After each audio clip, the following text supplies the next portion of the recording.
Hello, everyone. My name's Caitlin, and Hello. my left is my very goofy coworker, Audra. She might be Oh, frozen. well, I do what I can. I'm just here as comic relief anyway. That's not true. But we're both kind of having technical issues at our home offices today, so I'm not sure what's going on with the internet. Who knows? It's just one of those lovely things. So if we happen to lag or anything like that, we're sorry. We've done pretty much everything. The joys of video. What was that, Audra? The joys of video. Our topic for the day. I know. Kind of fitting, not fitting. That's so true. Or unfortunate. That's so true. Okay, Audra, I have a question for you. What is your favorite video to watch on social media? Okay. Have you seen the video of the food clips? He was on Ellen, and Ellen has made him popular. His name's like Kalen. Ugh, I don't think so. Okay. I will share the link, and we'll share the link later because everybody needs to enjoy this guy. He watches, in your feed, those like Food Network or even any of the other, popular social media, share things come up. And Tasty is one of them. So he like watches Tasty and food videos. And he's like, what are they doing to that cornbread? Anyway, it is hilarious. Among other things, but he is hilarious. Anyway, we'll share the link later because everybody needs to have a little Wednesday afternoon fun and watch this guy and his reactions. Yes, I agree. Mayonnaise should not go in things with Jell-O. I completely am on the same. Yeah. You will definitely enjoy them, Caitlin. How about you? I love the Tasty videos. I have tried one or two in my day, and they did not turn out like the videos did. I'll just say that. They were disasters. Also, they take about... Talking about things that don't show... Go ahead. Oh, well, I was just going to say, they take about 5,000 times longer than those 2-minute videos. And they just make it look so simple and easy, and I then try to emulate that and make that at home, and it never turns out very well. So. Don't you notice they snap, and then everything magically just does all this, like things melt or, or like cooked and... Yeah, I know. It's so not cool. It's so not cool in real life. Oh, shoot. There was one. That reminds me, I also need to send you a link to a Pinterest fail.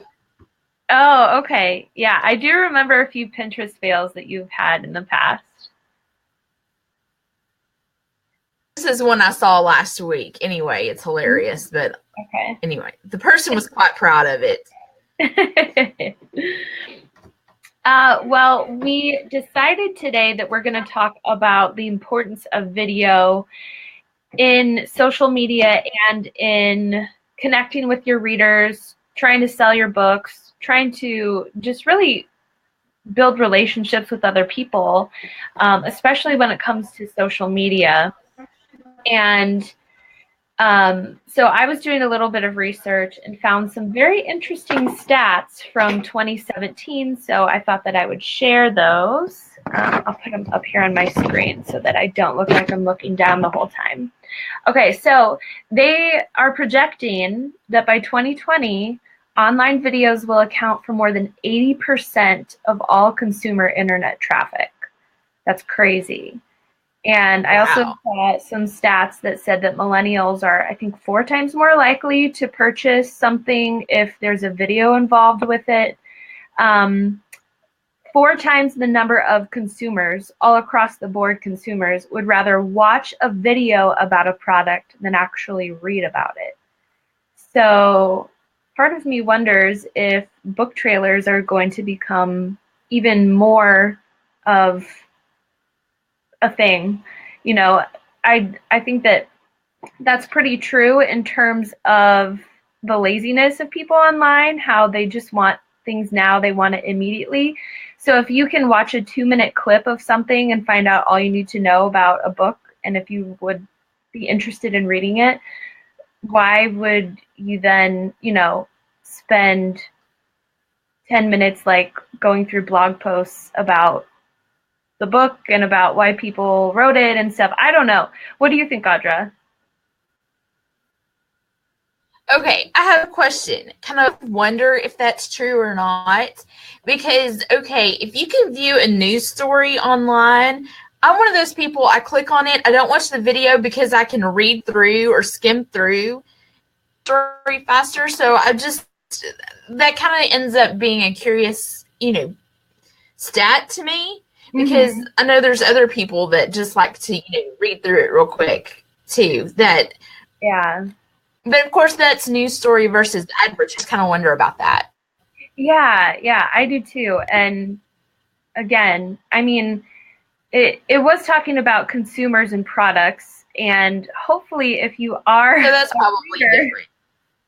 Yeah, well, and hopefully if you are a reader, you're going to end up, eventually reading the book. So you wouldn't mind reading about, the story behind it and stuff like that. But I do think that videos are a way to capture people's attention in ways that they might not necessarily be drawn to. Because, I mean, just think about on your screen, if something is moving on your screen, your eye's going to naturally be drawn toward that.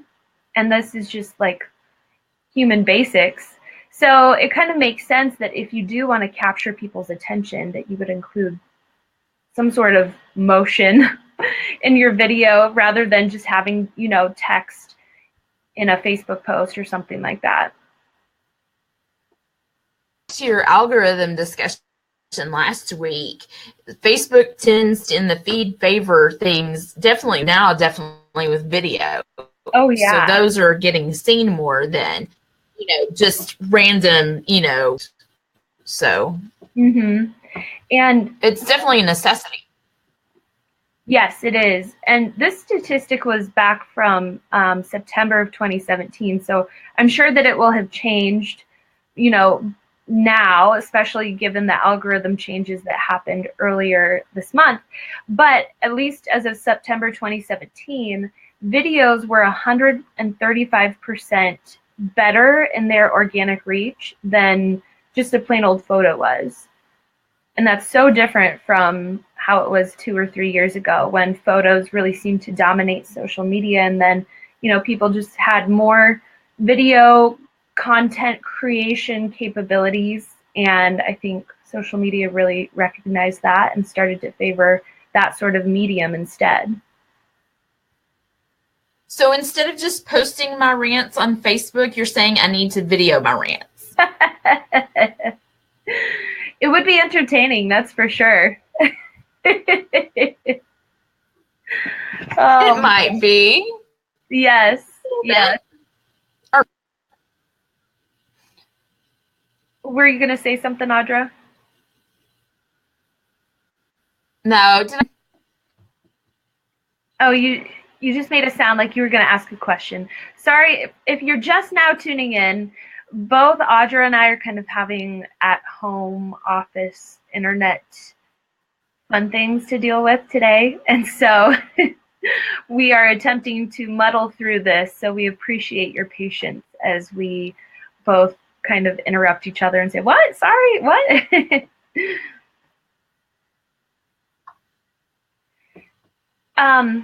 Okay, so in terms of, we've kind of presented at least a little bit of information, hopefully that has sparked your interest as to why video might be a good way to go about, marketing your book, marketing yourself as an author, trying to connect with people who might eventually become fans of yours, or readers that you have already captured. Now that we've kind of presented that information, I want to talk a little bit about how you can actually go about implementing some of that stuff. Obviously you can definitely pay to have someone come in and video you and do this whole production and, have them edit the video and things like that. That tends to get pretty expensive. But I do think that there is a time and place for that. So let's say that you are at the cover shoot for your latest book or something like that. That could be a really fantastic investment in your future and in your book as well. If you wanted to have a videographer actually follow you around and show the behind the scenes of the cover shoot or whatever it might be. But for the sake of every day and for the sake of your wallet, I mean, we have these great things called iPhones and other smartphones that do some pretty fantastic. Audra's, do you have an Android?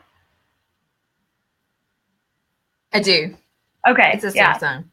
Yeah. So yeah, I mean, your phone is a very powerful tool, and social media platforms have been able to recognize that. And so there are things like Instagram stories and Snapchat, and Facebook has its own kind of story feature now that I have not seen used all that widely, but that's beside the point. But you can go live on this thing. You can go live on your computer. You can shoot and record stuff and then edit it from your phone or even on your computer. So just be thinking of ways that you can potentially utilize video format, because it really is such a different perspective on someone when you can actually hear their voice, you can see their mannerisms, you can see how they talk, how they move. Does their voice annoy you? Would you rather just stick to reading? So there are just some really cool ways that you can do that. I've seen a lot of authors who have really started to utilize Facebook Live, which I think is amazing. Some publishers have started to utilize Facebook Live and also Instagram Live to do things like unbox new books that just arrived, from the printers or whatever it might be. Do you have any ideas, Audra? Thanks for putting. No, I was really trying to think of things. Sometimes I think what your workplace looks like. A lot of people talk about what the weather's like, and it's so different in different places. And okay, here's where I'm trying to get in. Isn't this beautiful? It's great writing weather because you can't else. I think there's just all sorts of looks into everybody's everyday life that people find interesting for whatever reason. So I think there's limits because there's so much of a person's daily life that goes into their writing life and into their stories. Yeah. Especially research trips. They'll see research trips. That would be really cool. That would be. While you're out and about. Mm-hmm. Yeah, definitely. And I think that, for some of the, like you said, like a research trip, I think just buying a simple point and shoot camera would be great to, take along with you, and you can kind of document, your daily life as you are traveling, or, even if it's just a one-day thing. People love to be nosy, and people love to see into other people's lives, especially when there's something unique going on, like a research trip, or like, let's say you're going to a book signing or something like that. People love that sort of thing. And I do agree with you, Audra. I do think that, people love to see kind of the mundane of people's lives. And so I personally believe that that is kind of where Instagram stories and Snapchat, and also Facebook's take on Snapchat, with their stories feature as well. That's kind of where your bread and butter is. And so if you are an author or a blogger or even a publisher, that's a great place to show the mundane things, kind of the behind the scenes, like let's say that you get a book in the mail or something like that. It's a great way just to show through video and to show a little bit of your personality to your readers so that they're able to connect even further with you.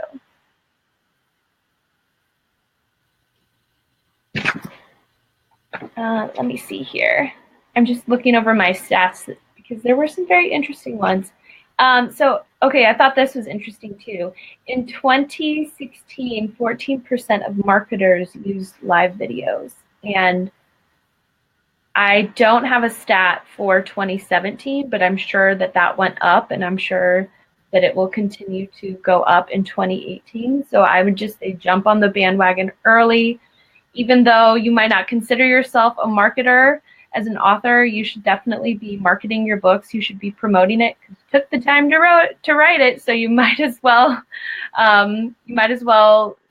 talk about it a little bit. And so it's, you know, video is a great way to do that and to connect with readers in a way that really 10 years ago we weren't able to do stuff like this. So it's really cool.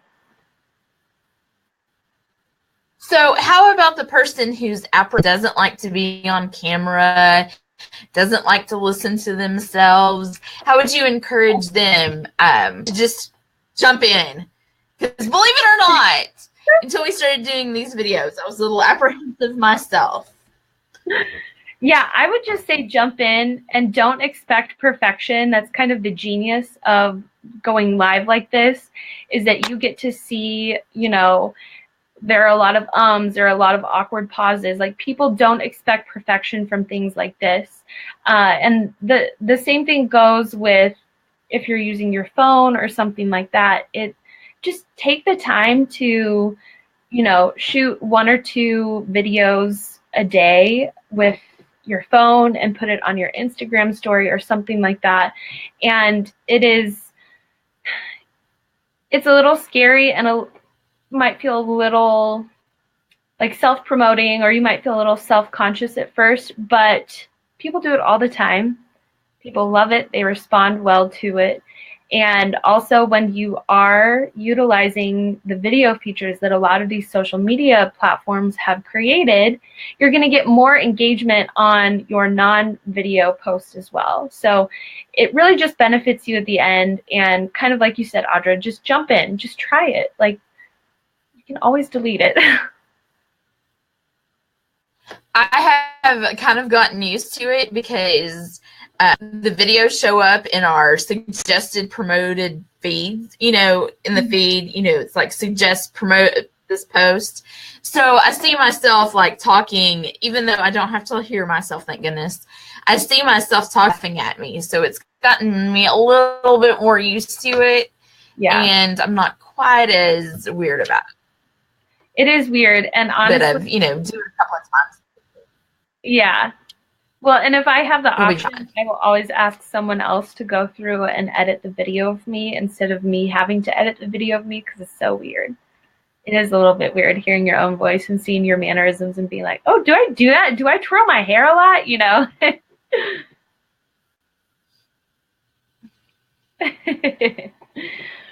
Definitely.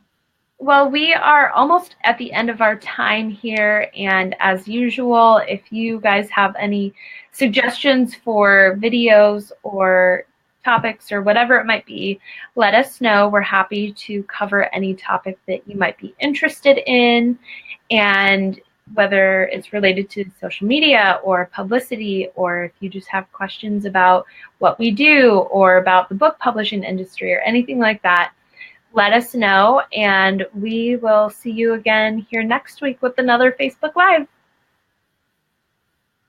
Bye, everybody. Bye.